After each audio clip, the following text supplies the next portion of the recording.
Everyone, मैं Mrs कीर्ति बोल रही हूँ और देखते ही देखते आप लोगों का प्रैक्टिकल्स और प्रोजेक्ट सबमिशन का टाइम पास आता जा रहा है।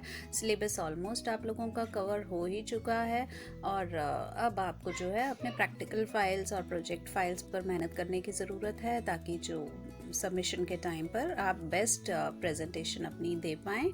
तो आज इस वीडियो के माध्यम से मैं आपको थोड़ा प्रोजेक्ट्स के बारे में बता देती हूँ। आपके पास 5 प्रोजेक्ट्स हैं करने के लिए, जिसमें से आपके पास चॉइस है। आप एक प्रोजेक्ट आपको बनाना है 5 में से चूज़ करके। 5 नंबर का आपका ये प्रोजेक्ट है और फाइल आप तो देखते हैं। अब ये आपका जो पहला प्रोजेक्ट है वो क्या है।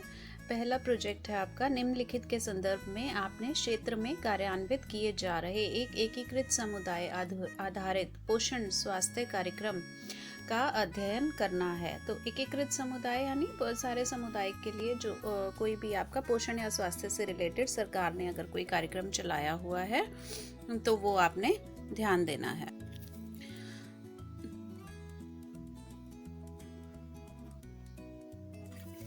तो इसमें आपने जो है उस कार्यक्रम का उद्देश्य बताना है। उसमें जो केंद्रीय समूह लाभार्थी हैं यानी कि जो लोग जिन लोगों को बेनिफिट मिलना है वो लोग, और कार्यान्वयन का ढंग किस तरह से वो प्रोग्राम चलाया जा रहा है, कैसे उसको एक्शन में लिया जा रहा है। तो देख लेते हैं परियोजना का क्या उद्देश्य है, पढ़ लेते हैं इसको। हमारे देश में पोषण संबंधी बहुत सी समस्याएं हैं जिनका देश को मुकाबला करना है। यह परियोजना वर्तमान समय में देश भर में कार्यान्वित किए जा रहे विभिन्न प्रकार के समुदाय आधारित पोषण स्वास्थ्य कार्यक्रमों के विषय में हम सबकी जानकारी और अंतर्दृष्टि को और उन्नत बनाएगी। यानी कि जितने भी पोषण कार्यक्रम चल रहे हैं वो हमारी जानकारी उसमें और दुरुस्त हो जाएगी। जब आप ये प्रोजेक्ट करेंगे तो आपको पता चलेगा सरकार किस तरह से काम कर रही है देश में पोषण और स्वास्थ्य को सही करने के लिए, जो क्या कमियां रह रही हैं और किस लिए पोषण और स्वास्थ्य को दुरुस्त करने की ज़रूरत सरकार को पड़ रही है, किस वजह से ये सारा काम किया जा रहा है। तो आपको इस संबंध में और अधिक जानकारी मिलेगी और आपको पता लगेगा कि ब्रॉड लेवल पर जो थिंकिंग होती है वो कैसे काम चलाया जाता है पूरे देश के लेवल पर। आप सिर्फ अपने घर को देख पाते हैं या अपने रिश्तेदारों को देख पाते हैं या अपनी मार्केट आस पड़ोस थोड़ा बहुत देख पाते हैं, लेकिन जब आप पूरे प्रोजेक्ट को समझने की कोशिश करेंगे कि सरकार किस तरह से इतना बड़ा अभियान चला रही है, उसको क्या ज़रूरत है ये सब करने की और उसे किस तरह से इम्प्लीमेंट किया जा रहा है पूरी कंट्री में, और इंटरनेशनल लेवल पर आप कहाँ स्टैंड करते हो, क्या हमें इंटरनेशनल स्टैंडर्ड्स से कंपेयर करके सरकार ये सब करती है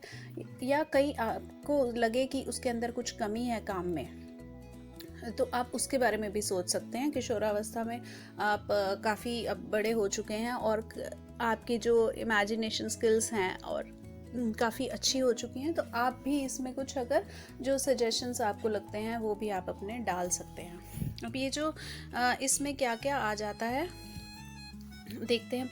परियोजना का कार्यान्वयन तो 4-5 समूहों में बांट दिया जाता है विद्यार्थियों को, लेकिन अब जो है आपने घर से करने हैं अपने प्रोजेक्ट्स, तो आपने इंडिविजुअल लेवल पर करना है। आप लोगों के समूह नहीं बांटे जा सकते क्योंकि स्कूल घर से ही चल रहे हैं।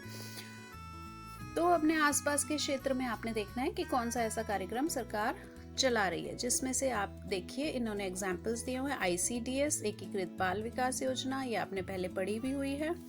मध्याह्न भोजन कार्यक्रम आप अपने स्कूल में देखते हैं कि मिड डे मील्स का प्रोग्राम चलता है जिसमें बच्चों को 6 to 8 के बच्चों को और छोटे प्राइमरी बच्चों को जो है खाना दिया जाता है। फिर है पल्स पोलियो कार्यक्रम।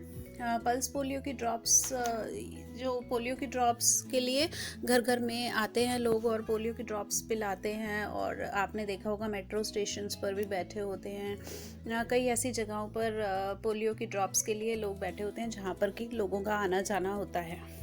जनन तथा शिशु स्वास्थ्य कार्यक्रम शिशु के लिए और मदर के लिए, प्रेग्नेंट लेडी के लिए और धात्री माता के लिए क्या कार्यक्रम सरकार ने चलाए हुए हैं इसके बारे में जानकारी। सुरक्षित स्वच्छ जल आप देखते हैं सरकार बोलती है कई बार टीवी के माध्यम से, रेडियो के माध्यम से, अखबारों में, पैम्फलेट्स में, जिन तरह से वो जनता तक पहुंच सकती है उन सब माध्यमों से सरकार जो है बता रही है स्वच्छ और सुरक्षित जल के लिए। और सफाई कार्यक्रम जो आपका कई बार स्वच्छता पखवाड़ा चलता है, 15 दिन का स्वच्छता अभियान चलता है, बार बार किया जाता है, हर कुछ महीने के बाद सरकार उस अभियान को करती है। इनफैक्ट फिट इंडिया मूवमेंट भी चलता है जिसमें कि आपके स्वास्थ्य के लिए एक्सरसाइजेस पे बल दिया जाता है। और क्षेत्र में कार्यान्वित अन्य कोई कार्यक्रम, तो और भी कोई इसके अलावा कोई और एग्जाम्पल ऐसा जो आपके माइंड में हो, कोई और कार्यक्रम चल रहा हो तो आप उसे भी यूज़ कर सकते हैं। अब जैसे कि अगर एक देखा जाए तो डायरेक्टली वो उससे स्वास्थ्य से पोषण और स्वास्थ्य से रिलेटेड नहीं है, बट इनडायरेक्टली रिलेटेड है। जैसे कि आप आजकल ट्रैफिक लाइट्स पर वो खड़े होते हैं लोग अपना लेकर के कि जिस टाइम आप रेड लाइट पर खड़े हैं तो आप अपने व्हीकल को बंद कर दीजिए, और उससे क्या होता है आपका पेट्रोल और फ्यूल की बचत होती है, साथ में उतना ही पॉल्यूशन हवा में कम फैलता है। तो जब हवा में पॉल्यूशन कम फैलेगा तो वो हमारे स्वास्थ्य के लिए ही अच्छा होगा। तो इनडायरेक्टली आप उसे रिलेट कर सकते हैं अपने स्वास्थ्य से, कार्यक्रम से रिलेटेड। तो वो भी सरकार ने एक अभियान अभी चलाया हुआ है कि लोग रेड लाइट्स पे अपना खड़े हुए व्हीकल को बंद करके खड़े हों।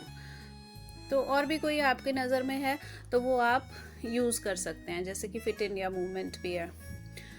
कुछ प्रोग्राम आप इसमें और ये डाल सकते हैं जैसे कि अप्लाइड न्यूट्रिशन प्रोग्राम जो कि मिनिस्ट्री ऑफ रूरल डेवलपमेंट की तरफ से है। Ministry of social welfare concept programme चला रही है, यही इंटीग्रेटेड चाइल्ड डेवलपमेंट प्रोग्राम है। बालवाड़ी न्यूट्रिशन प्रोग्राम है और उनका स्पेशल न्यूट्रिशन प्रोग्राम है। फिर ये ministry of health and family welfare की तरफ से national nutritional anaemia prophylaxis programme, जैसे कि आप लोगों को एनीमिया ना हो उसके लिए आयरन की गोलियां दी जाती हैं टाइम टू टाइम स्कूल में।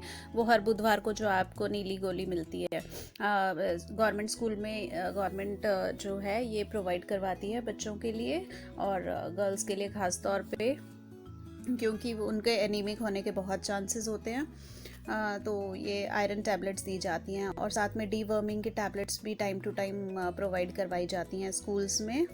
तो वो भी एक प्रोग्राम है जो कि स्वास्थ्य से रिलेटेड है। फिर है national prophylaxis programme for prevention of blindness due to vitamin A deficiency. तो विटामिन ए की डेफिशिएंसी ना हो इसके लिए, विटामिन ए की डेफिशिएंसी से ब्लाइंडनेस ना आए उसके लिए भी प्रोग्राम चलाया जाता है। तो वो भी है। इनफैक्ट कई बार गवर्नमेंट कैंप्स लगाती हैं कि ये मोतियाबिंद का और भी फिज़िकल डिसेबिलिटी के लिए कई तरह के कैंप्स लगाते हैं जिससे लोगों को बेनिफिट मिल सके। National iodine deficiency disorder control programme, iodine की डेफिशिएंसी के लिए आपने नोटिस किया होगा कि फोर्टिफाइड आपको सॉल्ट प्रोवाइड कराया जाता है। इनफैक्ट आयरन भी अब सॉल्ट में डल करके मिलता है और आयोडीन भी। तो ये एनीमिया और कवर करने के लिए और आयोडीन की डेफिशिएंसी कवर करने के लिए सॉल्ट, तो क्योंकि हर घर में सॉल्ट यूज़ होता है तो सबको आयोडीन उसके थ्रू चला जाता है। तो ये वो कंट्रोल प्रोग्राम है। आप उसकी पूरी जानकारी डिटेल में जाइए, अपने प्रोजेक्ट के अंदर कवर करिए कि क्या किस तरह से कौन सी मिनिस्ट्री कवर कर रही है।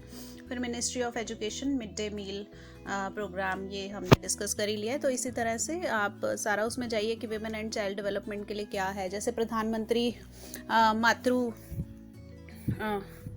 प्रधानमंत्री वंदना योजना और साथ में स्कीम फॉर एडोलेसेंट गर्ल्स, ये बहुत सारी स्कीम्स हैं जो गवर्नमेंट चला रही है। इसी तरह की आप और भी स्कीम्स को थोड़ा सा और आप गूगल भी कर सकते हैं और थोड़ा आप जानने निकलेंगे तो और लोग भी जो कंसर्न लोग हैं वो भी आपको और जानकारी देंगे। तो आप अपने प्रोजेक्ट पर पूरा वर्क करेंगे, दिमाग लगाएंगे, तो आई एम श्योर आपकी इस संबंध में विजन और ब्रॉड होगा।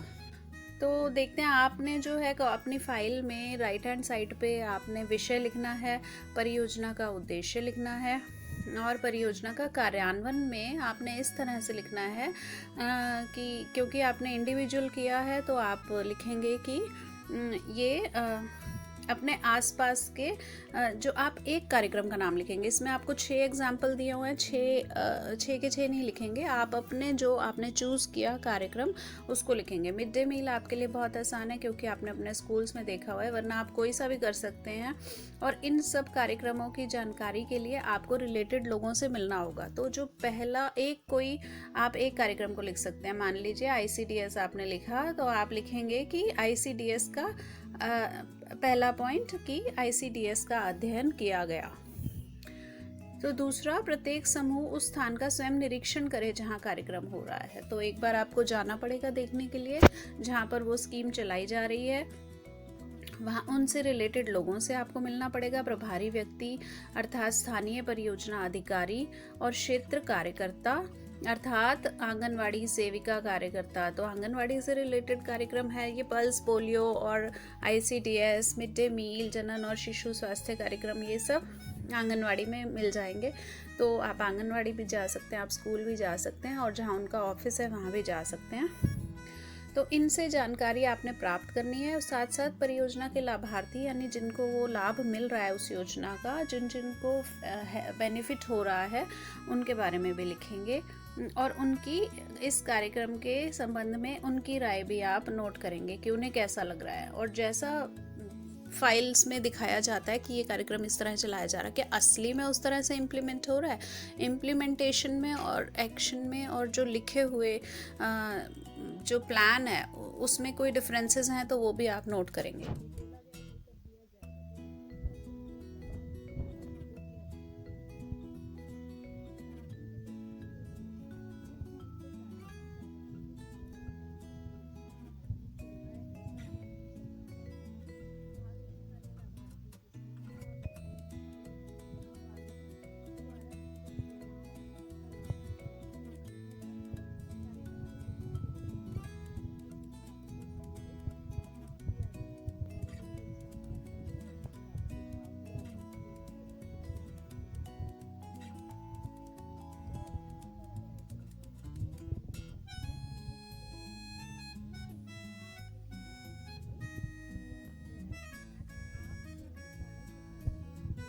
जिस तरह से आपने बात करी, सपोज आपने प्रभारी अधिकारी से बात करी, तो आप लिखेंगे कि जो साक्षात्कार प्रभारी अधिकारी के साथ हुआ साक्षात्कार।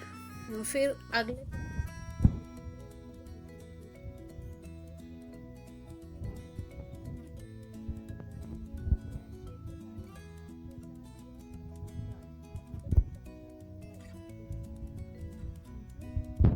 इनफैक्ट आप वहाँ पर जाकर जब उनसे मिलेंगे तो आप वहाँ पर फ़ोटोज़ भी अपनी क्लिक करें उनके साथ, ये काम करते हुए आप हों और वो अधिकारी हो, उनके साथ ली हुई फ़ोटो हो। उस फ़ोटो को आप लेफ़्ट हैंड साइड पर पेस्ट कर सकते हैं और राइट हैंड साइड पर आप लिख सकते हैं। और जो लोग लाभार्थी हैं उनके साथ हुआ साक्षात्कार अगले पॉइंट में आप लिखेंगे। तो और उनके साथ आप फ़ोटोज़ क्लिक करिए। आप जहाँ गए आप उस पूरे एरिया की भी फ़ोटोज़ क्लिक करके वहाँ पर लगा सकते हैं, उनके बाहर की मेन गेट की जहाँ का वहाँ का एड्रेस दिखेगा। तो ये आपका पूरा एक प्रोजेक्ट बनना है, तो इसलिए वहाँ से रिलेटेड हर इन्फॉर्मेशन के साथ आप फ़ोटोज़ भी क्लिक करिए। और अगर वहाँ वो लोग आपको कोई ब्रोशर, पैम्फलेट या जानकारी से रिलेटेड कोई भी चीज़ आपको देते हैं तो वो आप लीजिए और उसकी भी फ़ोटोज़ आप इसमें अपने प्रोजेक्ट में चिपकाइए। तो चौथा पॉइंट देखते हैं। उपरोक्त किसी भी योजना के अध्ययन के उपरांत प्रत्येक समूह एक परियोजना फाइल तैयार करता है जिसमें उसके द्वारा अध्ययन किए गए कार्यक्रम से संबंधित विवरण दिया गया हो। तो ये लाइन आपको अपनी फाइल में